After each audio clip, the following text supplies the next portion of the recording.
মোক কালি মাতিছে নুৰ আহমেদ লস্কৰ ৰেকৰ্ডিংটো আছিলে মোক বাইদেৱে শুনাব দিয়া নাই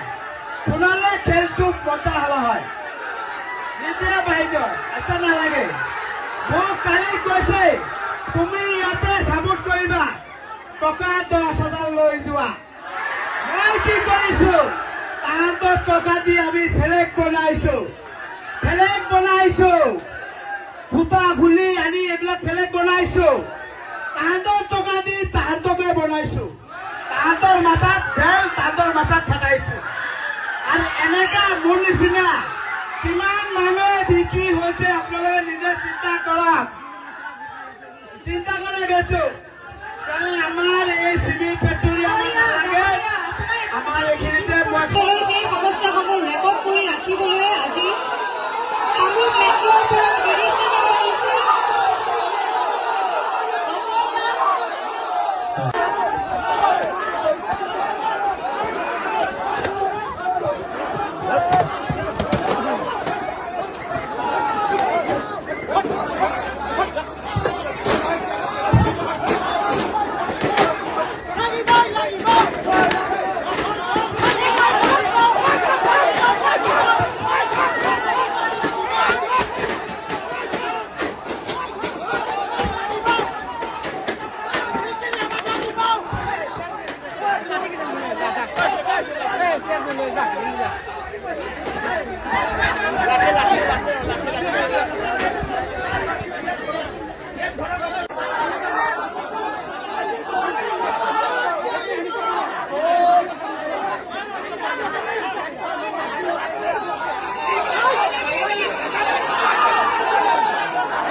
আপোনালোকে সকলো ক'ব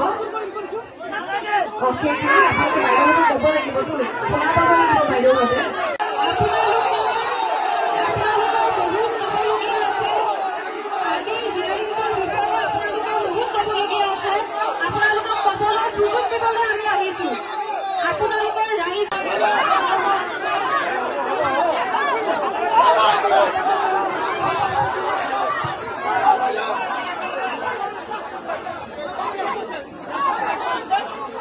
অনুগ্ৰহ কৰিছো অকণমান আপোনালোকে বহি দিয়ক অনুগ্ৰহ কৰি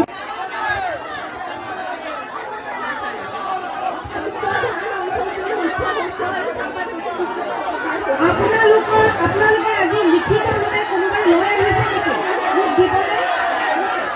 তেতিয়াহ'লে আমি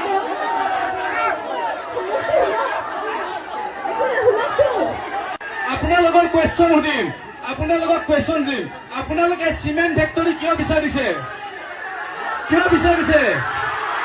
চাকৰি লাগে চাকৰি অকল চিমেণ্ট ফেক্টৰীতে হ'ব পাৰে নেকি আজিৰ পৰা 10 দিন আগত পলাশবাৰীত IIM স্থাপিত হৈছে কিয় আমাৰ ইয়াত IIM স্থাপিত নহ'ল ডিমৰিয়াত হ'ব লাগিছিল IIM স্থাপিত আমাৰ তাত মাটি নাই আমাৰ জাতিৰ কি মাটি নাই নেকি আছেতো IIM কিয় নালাগে চিমেণ্ট ফেক্টৰীয়ে কিয় লাগে চিমেণ্ট ফেক্টৰীত যিমান চাকৰি হ'ব IIMতো সিমানেই চাকৰি হ'ব এখন বিদ্যালয়ত যিমান চাকৰি হ'ব এখন ইউনিভাৰ্চিটিতো সিমানেই চাকৰি হ'ব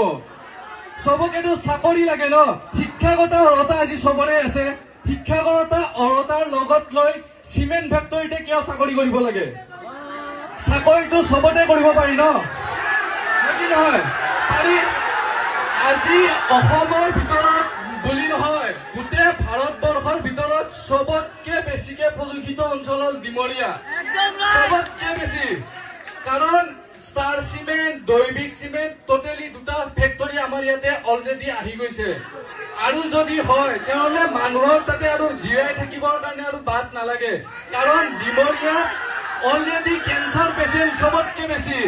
কিহৰ কাৰণে এবাৰ ভাবি চাওক। মই আপোনালোকক মতামত দিয়া নাই, এবাৰ কুৱেশ্যন কৰক ডিমৰিয়াত কেঞ্চাৰ পেচেণ্ট কিয় বেছি আজি?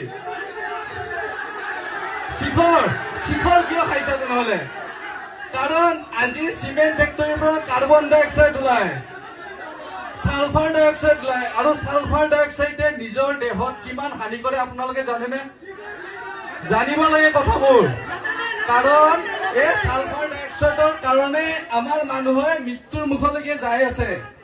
মই কাৰোৱাই মাত মাতা নাই, এজন ছাত্ৰ হিচাপে এটাই কথা ক'ব বিচাৰো,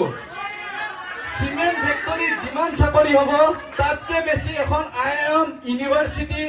IITটো সিমানেই চাকৰি হ'ব, বুজিছে নাই? আজি যদি পলাশবাৰীত IIT থাকিব পাৰে, IIM থাকিব পাৰে, আৰু ৰিচেণ্টলি হৈ আছে কি